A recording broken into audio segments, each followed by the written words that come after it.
Hello साथियों, Suprabhatam. Lifeline classes Barmer की तरफ से कक्षा 12वीं में अध्ययनरत उन सभी विद्यार्थियों के लिए जो भूगोल विषय लेकर अध्ययन कर रहे हैं, उन सभी विद्यार्थियों के लिए आज हम जल संसाधन चैप्टर से महत्वपूर्ण सार गर्भित बोर्ड परीक्षा में आने लायक मुद्दे व महत्वपूर्ण प्रश्नोत्तरी आपके सामने प्रस्तुत कर रहे हैं।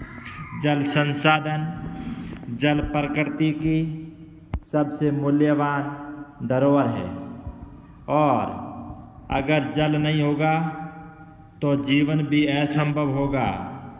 अगर जल है तो कल है। अगर आज हमारे पास पानी है तो हम कल के बारे में, भविष्य के बारे में विचार कर सकते हैं। जल के बिना जीवन असंभव है, मतलब बिना पानी सब शून्य। बिना पानी जीवन की कल्पना नहीं की जा सकती। आज प्रकृति पर मानव के लिए सबसे मूल्यवान और दुर्लभ संसाधन अगर कोई बन गया है तो वो जल है। जल की स्थिति, हम जिस प्रकृति पर निवास करते हैं उस प्रकृति पर दो प्रकार के जल है। लवणीय मतलब खारा पानी, अलवणीय जो मीठा है, पीने लायक है, मानव जीवन के दैनिक उपयोग में काम आता है। तो प्रकृति पर दो प्रकार के जल बताए, एक लवणीय और एक अलवणीय। अगला, जल एक चक्रीय संसाधन है। इस पृथ्वी के ऊपर लगभग 71% भाग पानी है और पृथ्वी पर अलवणीय जल अर्थात पीने लायक जल केवल और केवल 3% है। हमने ये पढ़ा, पृथ्वी को नीला ग्रह कहते हैं। क्यों? क्योंकि पृथ्वी जल से ढकी हुई है। पृथ्वी पर जल की मात्रा सर्वाधिक है। इतना सब कुछ होने के बावजूद भी पृथ्वी पर पीने लायक पानी केवल और केवल कितने प्रतिशत? 3% पानी है वो पीने लायक है, अर्थात मानव के उपयोग में आ सकता है। भारत के अगला, भारत के जल संसाधन कौन कौन से संसाधन हैं? भारत में विश्व के धरातलीय क्षेत्र का लगभग 2.45% जल है। पूरे संसार में जितनी जल की मात्रा है उसमें से हमारे देश में जलीय धरातल में 2.45% जल हमारे पास है। हमारे देश में एक वर्ष में वर्षा से प्राप्त कुल जल की मात्रा 4000 घन किलोमीटर बताई गई है। और अगला टॉपिक है धरातलीय जल संसाधन। हमारे देश में धरातलीय जल के कितने स्रोत बताए गए हैं? 4। कौन कौन से? नदियाँ, झीलें, तलैया और तालाब। वेरी इंपॉर्टेंट क्वेश्चन है। हमारी पृथ्वी पर धरातलीय जल के प्रमुख जो स्रोत बताए हैं वो बताए हैं 4। नदियाँ, हमारे देश में बहुत सारी बारहमासी नदियाँ चलती है। खूब सारी झीलें, तलैया और तालाब जो पानी के स्रोत के रूप में काम आते हैं। भारत में सभी नदी बेसिनों में औसत वार्षिक प्रवाह 1869 घन किलोमीटर होने का अनुमान है। हमारे देश में वर्षा अत्यधिक स्थानिक विभिन्नता पाई जाती है। मतलब हमारे देश को मानसून का जुआ, कृषि हमारी मानसून की जुआ का शिकार है। जैसे हमारे देश में कई ऐसे इलाके हैं जहां निश्चित मात्रा से अधिक बरसात होती है, तो कई ऐसे इलाके हैं जहां बरसात बहुत ही कम होती है। मतलब हमारे देश के अंदर जो बरसात का मैटर है वहाँ भी स्थानिक विभिन्नता पाई जाती है। हमारे देश में वर्षा मुख्य रूप से मानसूनी मौसम संकेंद्रित है।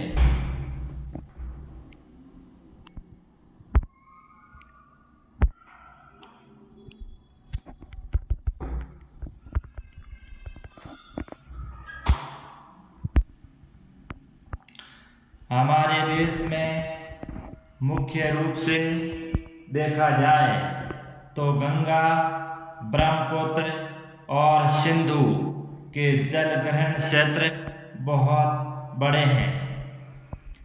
भूमि जल संसाधन हमारे देश में कुल पुनः पूर्ति योग्य भूमि जल संसाधन लगभग 432 घन किलोमीटर है। पंजाब, हरियाणा, राजस्थान, तमिलनाडु राज्यों में भूमि जल का उपयोग बहुत अधिक है। मतलब ये 4 ऐसे राज्य हैं जहां भूमि जल का उपयोग या दोहन बहुत ज़्यादा किया जाता है, जो कि हमारे लिए या हमारे देश के लिए बड़ा चिंता का विषय है।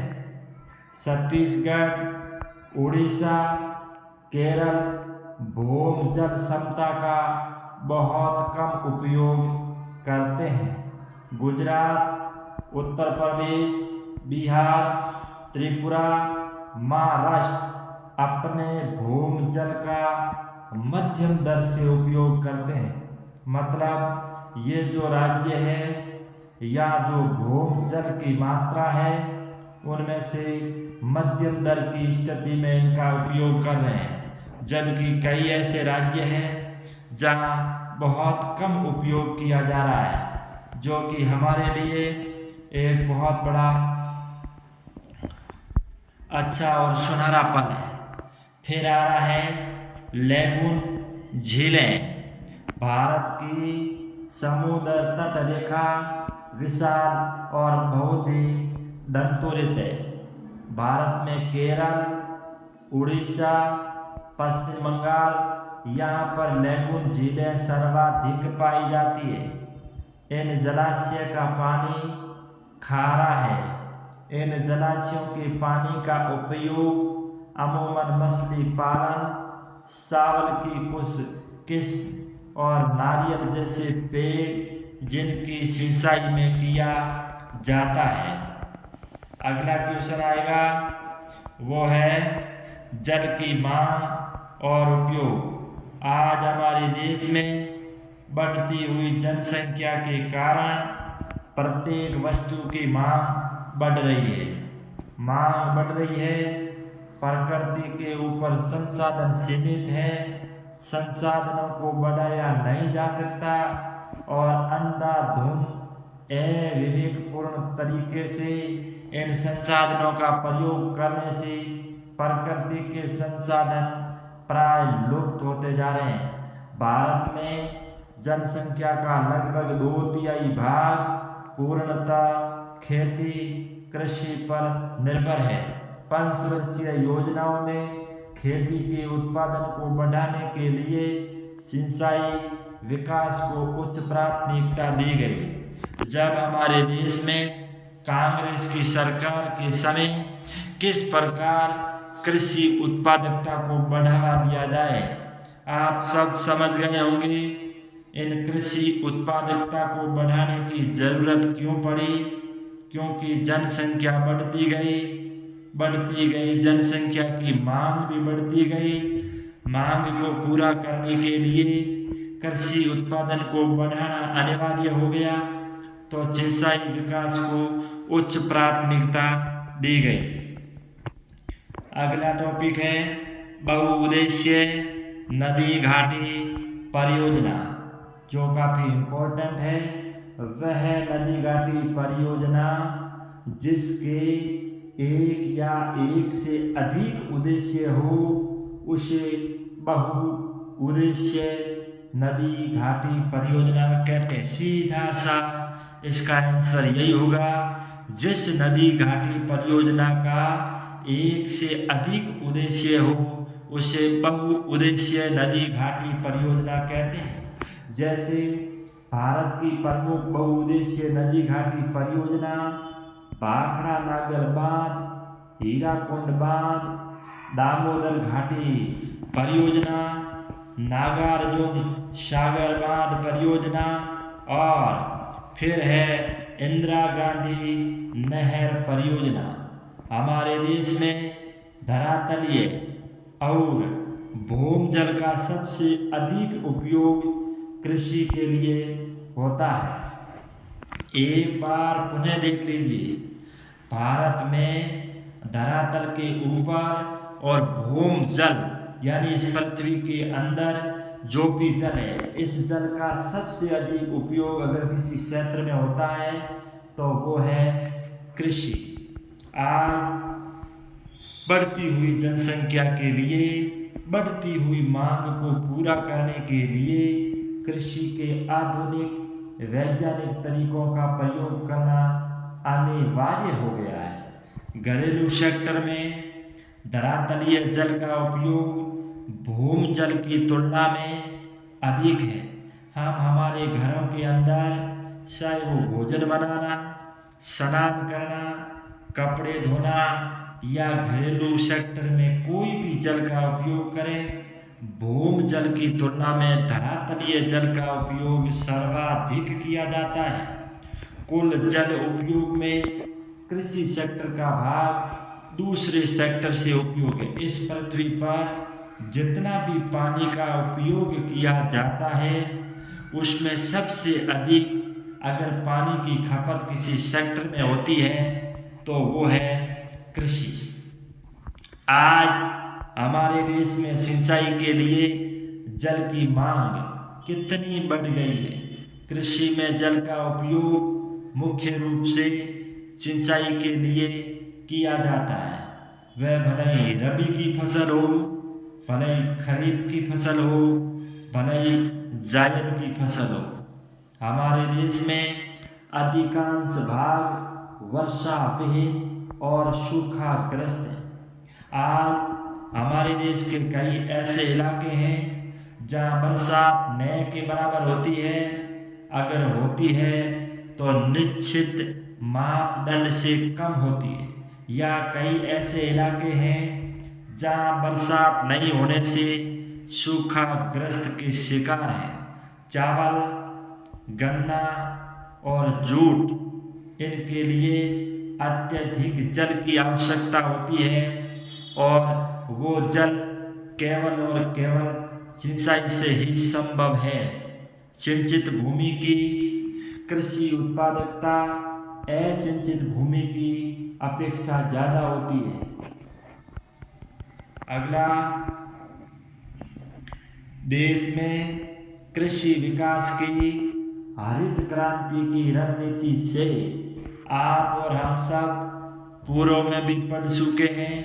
हमारे देश में कृषि विकास को बढ़ावा देने के लिए हरित क्रांति को अपनाया गया।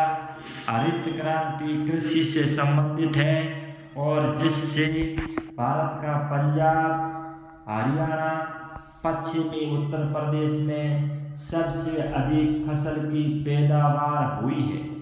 हमारे देश में एक तो गेहूँ, एक चावल, ये मुख्य रूप से सिंचाई की सहायता से पैदा किए जाते हैं। आज हमारे देश में सर्वाधिक खाया जाने वाला अनाज अगर कोई है तो वो है चावल, और उसके बाद है गेहूँ। चावल और गेहूँ का उत्पादन हमारे देश में अधिकतर सिंचाई से ही किया जा सकता है।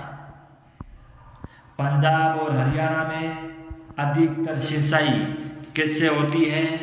कुओं और नलकूपों से, जिसमें अगर कुएं और नलकूप इनके माध्यम से पंजाब और हरियाणा अगर खेती कर रहे हैं तो ये निश्चित है कि भूमजल अर्थात पृथ्वी के नीचे जो जल है उसका स्तर नीचे जा रहा है और एक बड़ा चिंता का विषय है।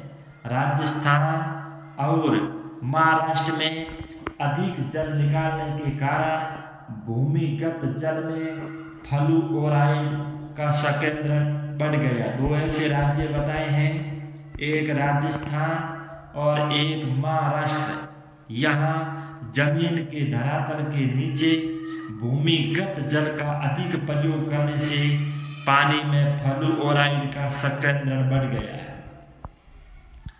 अगला जो हम टॉपिक पढ़ेंगे, भूमिगत जल का अधिकतर उपयोग करने के कारण मतलब जमीन के नीचे जो जल है उसका अंधाधुंध तरीके से उपयोग करने के कारण भारत का पश्चिम बंगाल और बिहार के कुछ भागों में एक संख्या के संकेंद्रण की वृद्धि हो गई है, जो वेरी इंपॉर्टेंट टॉपिक है।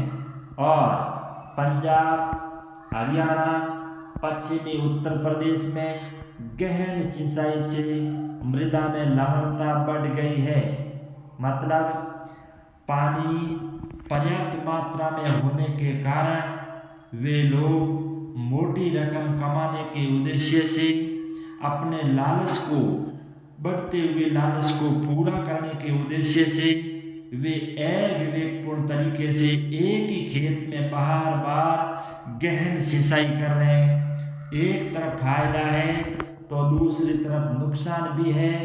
मृदा के अंदर लवणता की मात्रा बढ़ रही है और जमीन के नीचे भूजल उसमें भी कमी आ रही है, जो बड़ी चिंता का विषय है। और प्रकृति के ऊपर इस प्रकार से जल की कमी आना भविष्य में आने वाली पीढ़ी के लिए एक बहुत बड़ा जन्मजात खतरा बन जाएगा।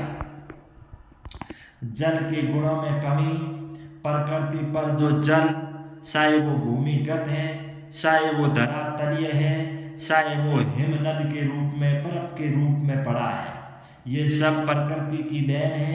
वो जल पूर्ण रूप से स्वच्छ है, साफ है, लेकिन फिर भी जल के गुणों में कमी कैसे आई? जल गुणवत्ता से तात्पर्य जल की शुद्धता होना, अनावश्यक बाहरी पदार्थ से रहित। हम कह सकते हैं एक जल की गुणवत्ता कैसे? अगर वह जल पूर्ण रूप से शुद्ध है, अनावश्यक बाहरी तत्व अगर उसमें नहीं है, जल बाह्य पदार्थ, सूक्ष्म जीवों, रासायनिक पदार्थ, औद्योगिक कारक, अपशिष्ट पदार्थ से प्रदूषित होता है। मतलब कई छोटे मोटे जीव, कई प्रकार के रासायनिक पदार्थ, कल कारखानों, उद्योगों से निकलने वाला अपशिष्ट पदार्थ जो हमारी प्रकृति के सबसे मूल्यवान धरोहर जल को प्रदूषित कर रहा है, बड़ी गहन और चिंता का विषय। हमारे देश में नाम से भी लगता है गंगा और यमुना दो ऐसी नदियां हैं जो सबसे प्रदूषित नदियां मानी जाती है।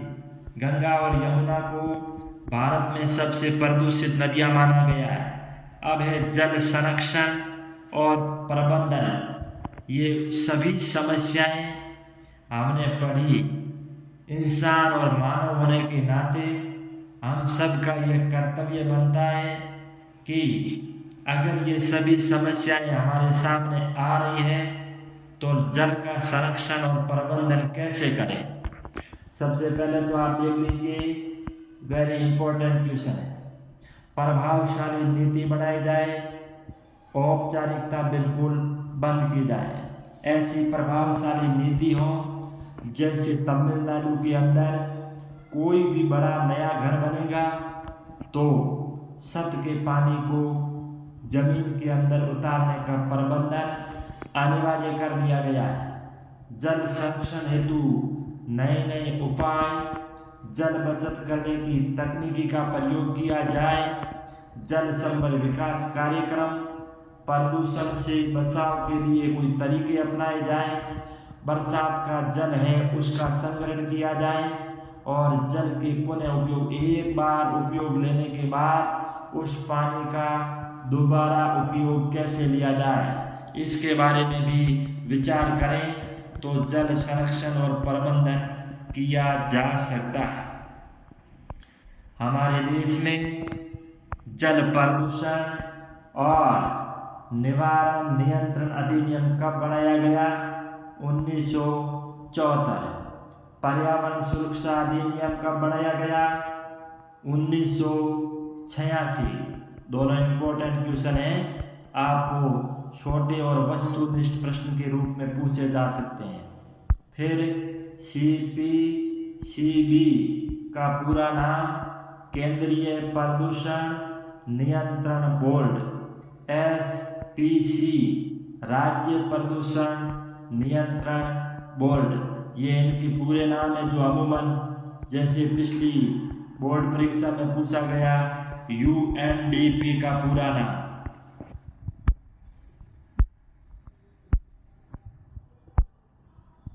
जल का पुनः चक्र और पुनः उपयोग, अलवणीय जल की उपलब्धता में सुधार किया जाए, जैसे स्नान, बर्तन धोने के बाद जो जल है उसको छोटे छोटे पौधों, बागवानी में उपयोग किया जाए, वाहन या घर की धुलाई आदि करने के बाद जो पानी है उसको बागवानी में डाला जाए, तो जो हमारा जल है उसको हम पुनः उपयोग कर सकते हैं और आने वाली मानव जाति के लिए भी जल को सेव करके भी रखा जा सकता है। जल संभर प्रबंधन, जल संभर प्रबंधन से तात्पर्य मुख्य रूप से धरातलीय और भूजल संसाधनों के दक्ष प्रबंधन से। भले ही वो जल धरातल के अंदर है या धरातल के ऊपर है, उन दोनों जल के साधनों को हमें सही तरीके से प्रबंधन करना पड़ेगा। इस प्रकृति पर बरसात के समय जितना भी जल बह रहा है, बहते हुए जल को रोकना, जमीन की गहराई में डालना ताकि हमारी जमीन रिचार्ज होगी, जल का स्तर ऊपर आएगा। तालाब, कुएं आदि द्वारा भूजल का संचयन, हमारे देश में जितनी भी नदियाँ, तालाब, कुएं, बावड़ी, झील, इन सब में बहता हुआ जल अगर डाला जाए तो जमीन का जल स्तर ऊपर आएगा। हम जल संभर प्रबंधन में बिल्कुल सार्थक होंगे। अच्छा क्वेश्चन है जो बोर्ड परीक्षा के लायक है, आप इसको सही ढंग से पढ़ें और याद करें। जल संभर प्रबंधन का उद्देश्य प्राकृतिक संसाधन और समाज के बीच संतुलन।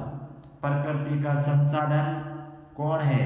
जैसे जल, समाज, भले वो पशु पक्षी, पेड़ पौधे, मानव जो जल के बिना नहीं रह सकते, इन दोनों के बीच में संतुलन कब होगा?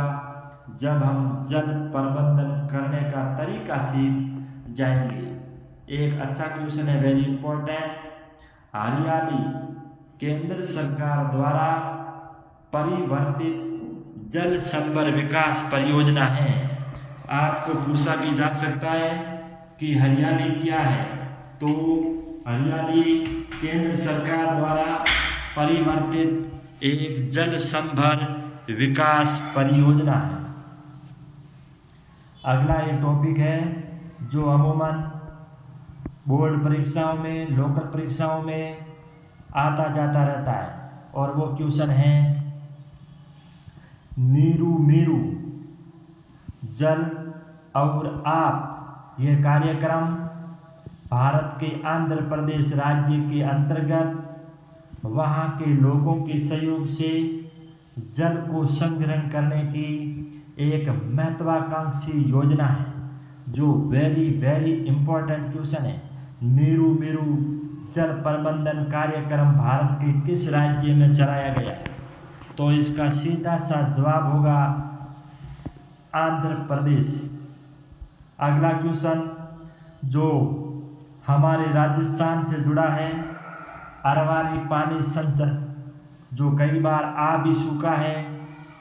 अरवारी पानी संसद किस राज्य में? अरवारी से आते ही अलवर और राजस्थान राज्य में लोगों के सहयोग से जल संग्रहण की जो बेहतरीन संरचना है, अरवारी पानी संसद। अगला एक वेरी इंपॉर्टेंट क्वेश्चन आ रहा है, भारत का तमिलनाडु एक ऐसा राज्य है जहां घरों में जल संग्रहण संरचना बनाना अनिवार्य कर दिया गया है। छोटा क्वेश्चन है, 1 नंबर का वस्तुनिष्ठ में पूछा जा सकता है। एकमात्र भारत का ऐसा राज्य है जहां की सरकार ने घरों में जल संग्रहण संरचना बनाना अनिवार्य कर दिया। तो इसका आंसर होगा तमिलनाडु। वर्षा जल संग्रहण विभिन्न उपयोगों के लिए वर्षा के जल को रोकना व एकत्र करने की विधि है। अब वर्षा जल संग्रहण कैसे होगा? भले ही मेरे घर में टांका हो, टांके के चारों तरफ की जगह जहाँ का बरसात का पानी टांके में जाए, मेरे घर में जैसा भी मकान, उस मकान की छत का पानी पाइप के माध्यम से अगर मैं टांके में लूँ तो मैं वर्षा जल को रोकने और उनको एकत्र करने की विधि के बारे में पूर्णतः दक्ष हूँ।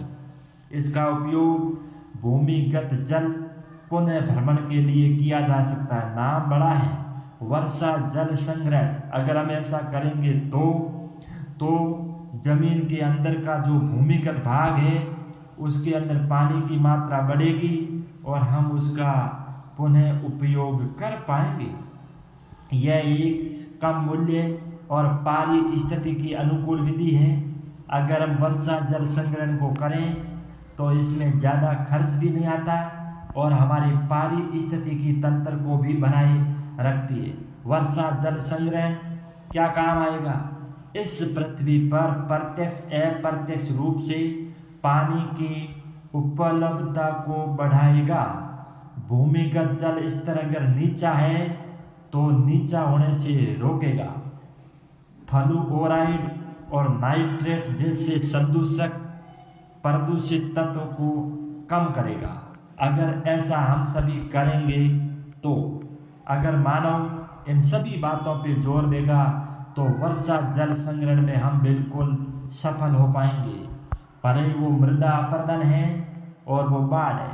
अगर धरातल के ऊपर पानी तेज गति से बह रहा है, अगर हम उसको जमीन की गहराई में डाल देते हैं, बाढ़ आने से भी रोका जा सकता है।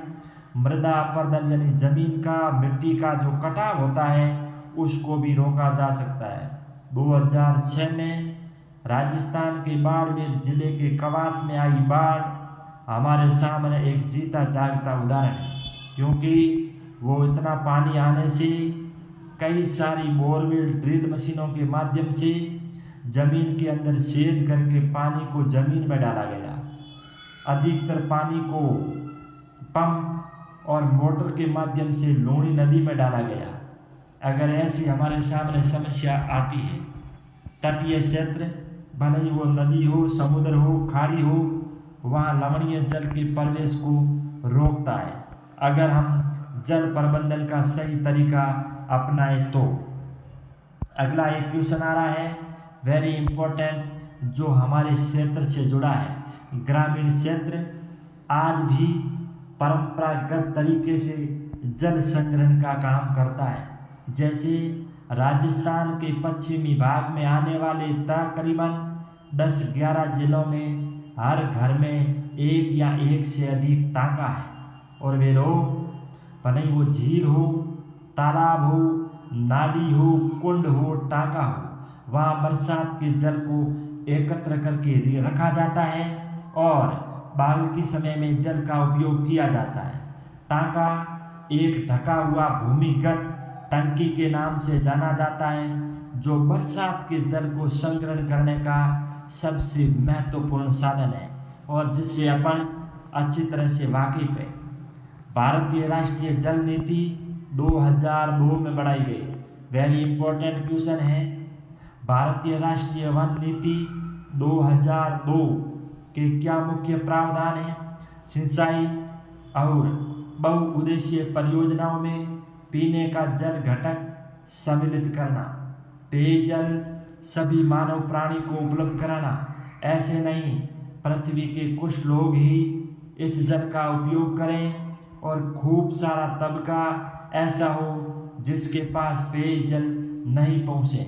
भूमजल के शोषण यानी पृथ्वी के अंदर या धरातल के ऊपर जितना भी जल है, इसके शोषण को सीमित किया जाए, इसके उपयोग को कम किया जाए, अंधाधुंध तरीके को रोका जाए। सतत और भूमजल दोनों की गुणवत्ता के लिए नियमित जांच हो, भले ही वो पृथ्वी के अंदर, पृथ्वी के ऊपरी भाग में जो भी जल है उनकी गुणवत्ता की नियमित जांच की जाए।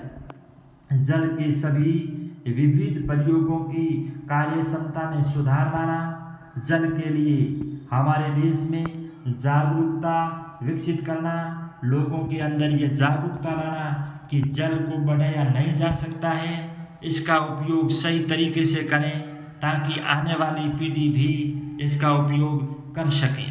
शिक्षा, विनिमय, उपकरणों, प्रेरकों, अनुकरणों द्वारा संरक्षण और चेतना जगाई जाए। चाहे वो कोई भी तरीका अपनाना पड़े जिससे जल को बढ़ाया जा सकता है, दुरुपयोग से रोका जा सकता है, तो हमें ऐसा करना चाहिए।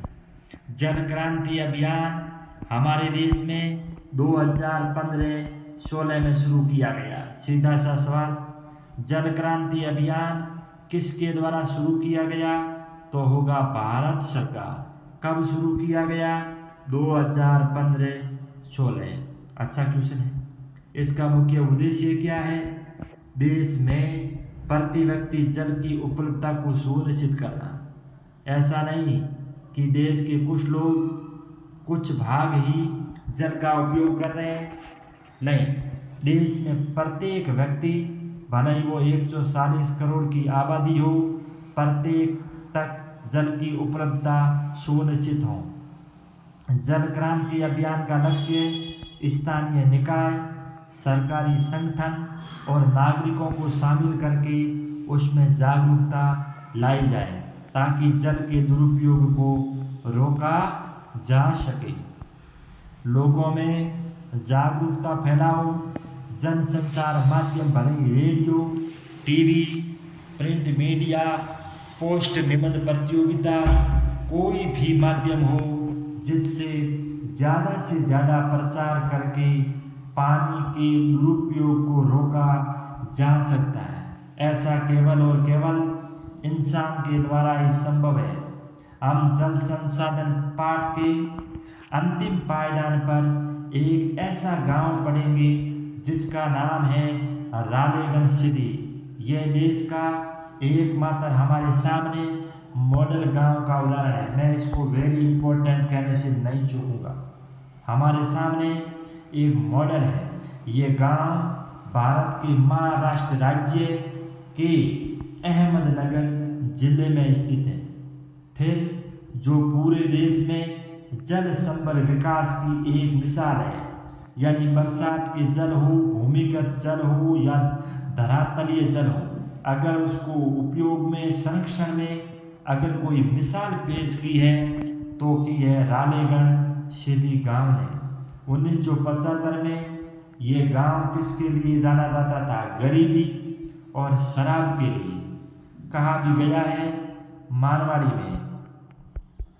आज का जो युग है, इस युग के अंदर जो वास्तव में देखने को मिलता है, पाखंडी की पूजा और मायावती का मान, देसी घी, गड़िए बिके और दारू बिके दुकान। मतलब जो चीज़ वाकई में जहाँ मिलनी चाहिए, जहाँ बिकनी चाहिए, वो नहीं हो रहा है। आज शराब बड़े बड़े मॉल, बड़ी बड़ी दुकानों में बड़े सही VIP ढंग से उसको बोतलों में पैक करके रखा जाता है। इस गांव में सुधार का बीड़ा। अब आप कह रहे हैं ऐसा कौन व्यक्ति है जिसने रालेगण सिद्धि गांव को हमारे सामने एक मॉडल के रूप में पेश किया। ऐसा किया था सेना के एक सेवानिवृत्त कर्मचारी ने। गांव वालों को खुली सराई, पेड़ों की कटाई और शराब के ऊपर रोक के लिए तैयार किया। सभी गांव वालों से ये कहा गया कि आप अपने पशुओं को खेतों के अंदर खुले न चराएं, पेड़ों की कटाई बंद कर दें और शराब पीना बिल्कुल बंद कर दें। तो क्या होगा? तो हमारा गांव हमारे देश में एक मॉडल के रूप में विकसित करेगा। इन्हीं रालेगण सिद्धि के लोगों के द्वारा एक तरुण मंडल बनाया गया। क्या है? यह एक नौजवान युवाओं का एक समूह है जिसे तरुण मंडल कहा जाता है। इस मंडल का उद्देश्य क्या है? कोई दहेज नहीं लेगा, कोई दहेज देगा नहीं, दहेज प्रथा को खत्म करो। कोई जाति नहीं है, कोई जातिवाद नहीं करेगा। हमारी अगर कोई जाति है तो वो है मानव, और मानव के अंदर गुण है मानवता। छुआछूत, फलाना ऊंचा है, फलानी जाति नीची है, या फलानी जाति के स्पर्श करने से हम अशुद्ध हो जाएंगे, इसके ऊपर प्रतिबंध लगाने का काम अगर किया है तो वो किया है तरुण मंडल ने। शराब आसवन इकाई, जहाँ जहाँ शराब बढ़ती है उसी जड़ को खत्म करो। न रहेगी बांस, न बजेगी बांसुरी। अगर आपके इलाके के अंदर ऐसा कहीं भी होता है तो शराब आसवन इकाई को खत्म किया गया और कम पानी की आवश्यकता वाली ऐसी फसलें लाई गई जैसे दाल, तिलहना, नकदी फसल, इन पर जोर दिया गया। क्यों?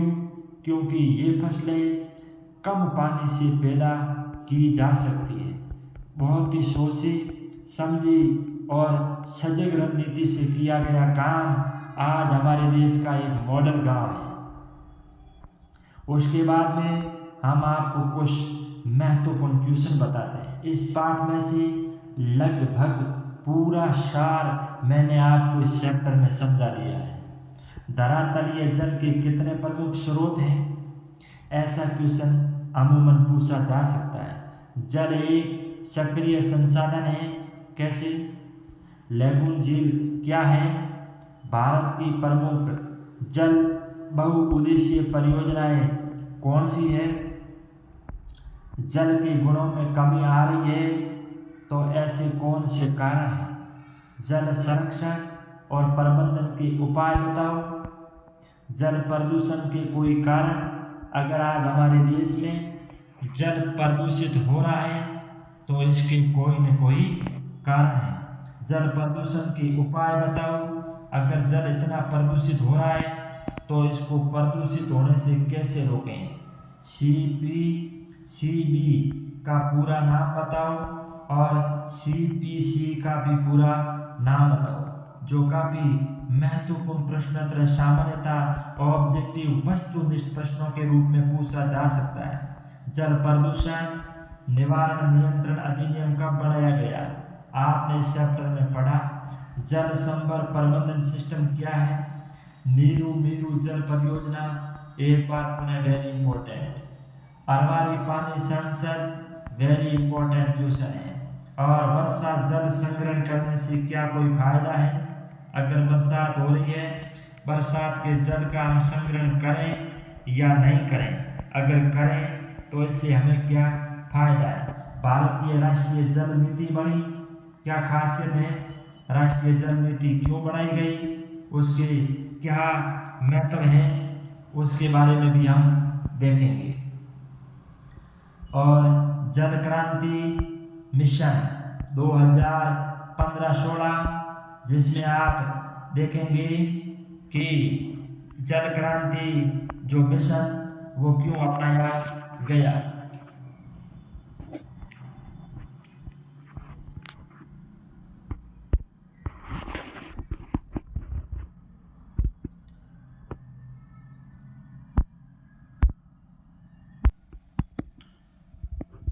आप सभी विद्यार्थी हमारे लाइफलाइन क्लासेज यूट्यूब चैनल को सब्सक्राइब, लाइक एंड शेयर करें तथा अपना कीमती समय हमारे चैनल को जरूर दें।